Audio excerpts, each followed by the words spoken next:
Hello and welcome to another edition of Mailbag.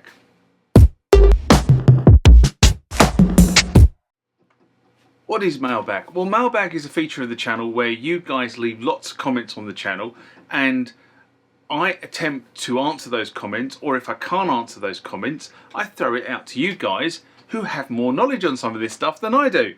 So let's get into the first mailbag of this session.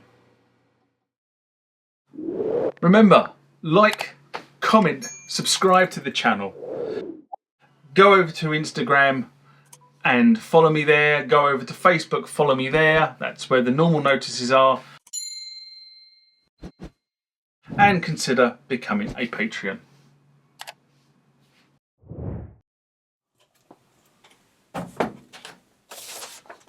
Next comment question comes from Gerald Havina in response to Behringer Solina, a video I did in September 2022.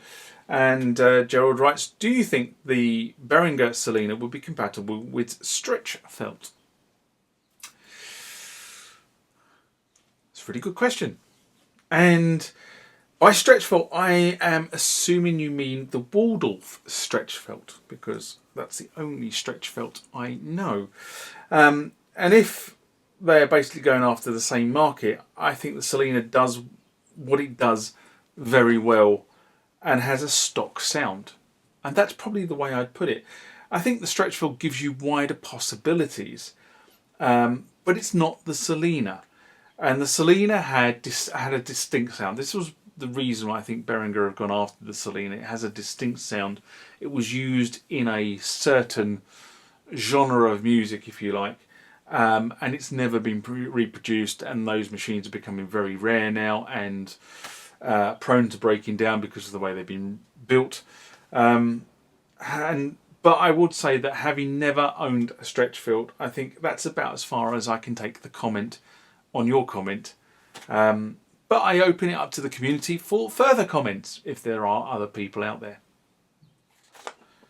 Next comment or question comes from Sean C, a long-time commentator on the channel. This is in response to the Poly 61 Lucky Charity Find System8 Surface with Roland Cloud video I did in September 2022. And Sean writes, fantastic point about knob slider location in relation to the VST. I feel the same challenge when dealing with slider selection and knob position during patch recall. The knob is one mark off centre on the front panel.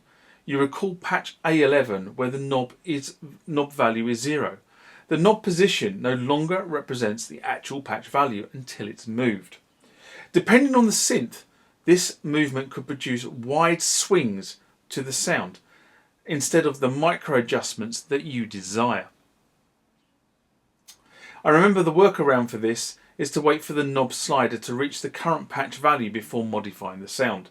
This has been made infinitely easier with manufacturers using encoder knobs, i.e. no minimum or max positions, simply infinite spin.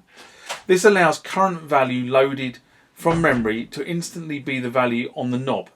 Any adjustment, up, down, would just sound according so. So as hardware synths, it's set up to soft synth programmers to handle discrepancies between the controller value and the VST parameters. Most control surfaces go with encoder knobs which simply send a plus or minus signal in a control message to the assigned parameter value in the VST. Since we're talking about the Roland SoundCloud VSTs and the plug-out controller being the Roland System 8, I hope the code is present to address the knob slider and switch position relative to the soft synth. Will be a great video to test this out.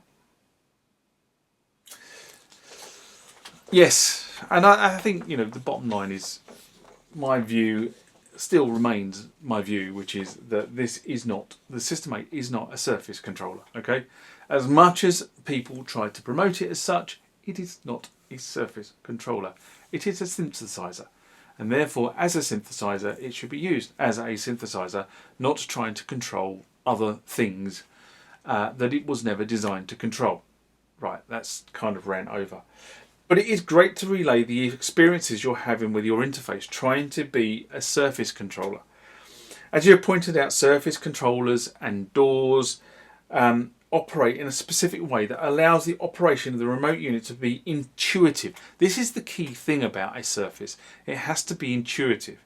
And this is where I think these things don't work for things like the System 8 or the MX1 or various other instruments that have a Surface mode, if you like. Because if they're not intuitive, then it's steeped with gotchas.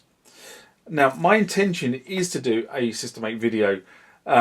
Basically, I just haven't loaded a bunch of stuff onto my System 8. I haven't got around to loading the Jupiter 4 plug out onto it, even though I'm licensed for it.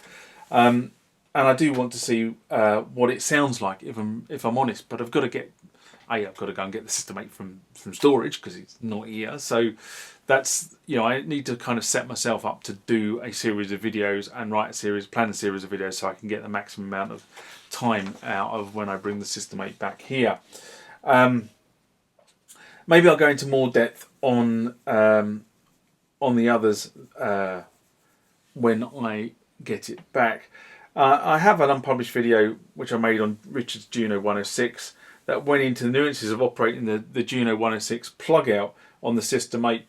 But I've got to be honest and say the video really didn't hang together. I tried several different things.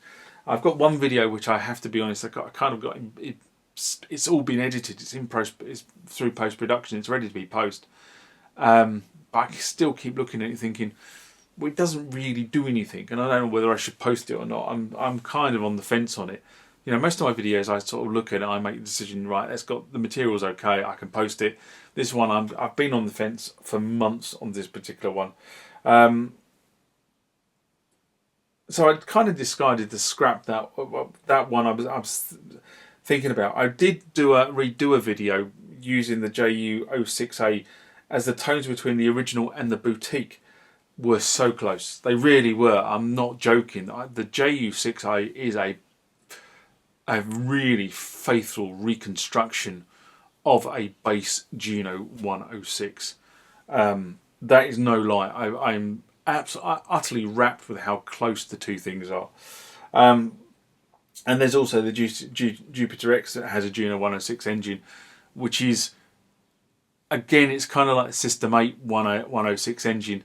It's not set up the way the Juno 106 is set up, if that makes any sense. But it's set up with the characteristics of the Juno 106 and the Juno 106 engine in how you generate the tones. I hope that makes sense.